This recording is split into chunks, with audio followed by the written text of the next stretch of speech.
Just before I start this video, I just want to commend the good guards and the good women and men of the Garda Síochána, who do their duty with honour and pride of their country, and who serve the people of Ireland very well. And there is good guards out there, and I salute you, but there is very corrupt guards out there. So don't think I'm going against the good guards or Garda Síochána as a whole. I'm just saying there is some bad apples and I'm picking on them. I'm not picking on the good guards and the good women who serve their country with honour and pride. So let's just get into it. So, the Garda controversy, the Garda crisis if you want to call it that, that's what I'm going to call it. So, it all started a while ago when Minister Alan Shannon was being a corrupt little bastard and didn't say anything at all because he didn't want to get in trouble and didn't want to start trouble with anything. Because he's a little cunt and he won't say anything.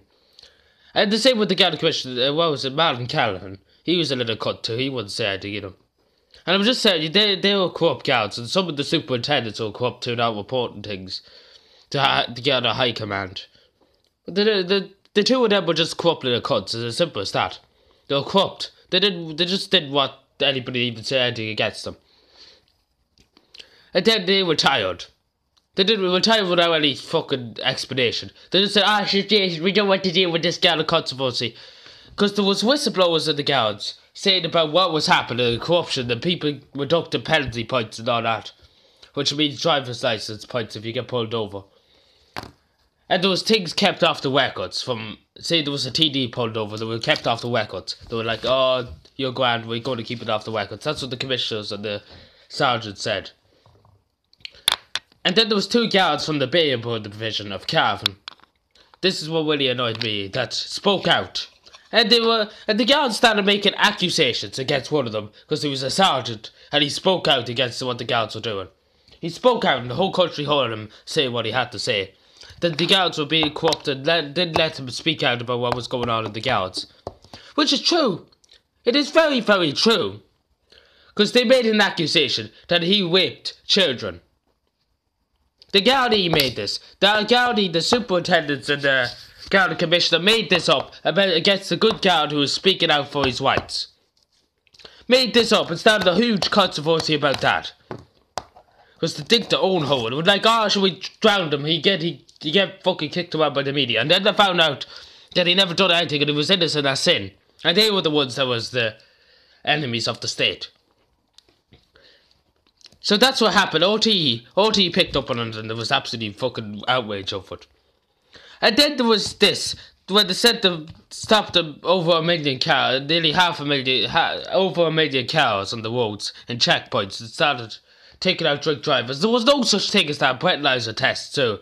They were all faked. The breathalyzer test where you test to be drunk. The guards have checkpoints and tested, are you drunk or not? They made up so many of them, they didn't even do half of them. Because the High Command was like, oh, we make up numbers, everybody think we're great. Oh, we don't mean anything, we're great. So, that's what really happened. Because they were just being corrupt, the Garda High Command. And then another Minister for Justice came along, Frances Fitzgerald, who didn't really want to answer any questions about the guards, because she was that scared of saying anything wrong. She sat in the government, just sitting there where people wanted to ask her questions about the guards, and she started bullshitting about something else. Because she didn't want to deal with it. And now, why would you put her in, and she's over the head of the security of the state? And you put somebody like her in. Thanks be to God she's gone, that's all I say. And she was the tarnisher too. And she didn't have a notion what she was doing. And then there was another Garda Commissioner, which I don't really have much against another Garda Commissioner, Noel O'Sullivan. She done good service to this country, but it was the Garda Commissioner before that really buggered her up, and she couldn't cope with the amount of pressure that was being put on her. I understand, she was a good Garda Commissioner, I have to say. She was the best of the bunch, to be honest. Because she done her best, but the controversy that was being kicked around the place for different things coming up and this, coming up and that, coming up, was just kind of driving her insane. I couldn't blame him, to be honest with you. Yeah. And then there was issues over a guard killing themselves in Ballyshannon, in the Garda station. There was a lot of controversy over that. Then there was controversy over the death of us in 2011 over a detective who got shot, and the killers were never found, and the guards who knew who done it, and they never bothered going after them until recently, after they didn't pay their tax. And that's what I'm saying. They didn't pay their tax, and the guards went after them, and they killed the detective, and they couldn't kill. And then this is the best of the bunch. They closed so many Garda stations. They got rid of so many guards because of the recession. They closed tons of Garda stations. Some Garda stations about 30 miles away from a house in a town. 30 miles maybe down the road to the nearest Garda station. It's ridiculous, and it might take 2 hours for a guard to even come out to you. It's just ridiculous.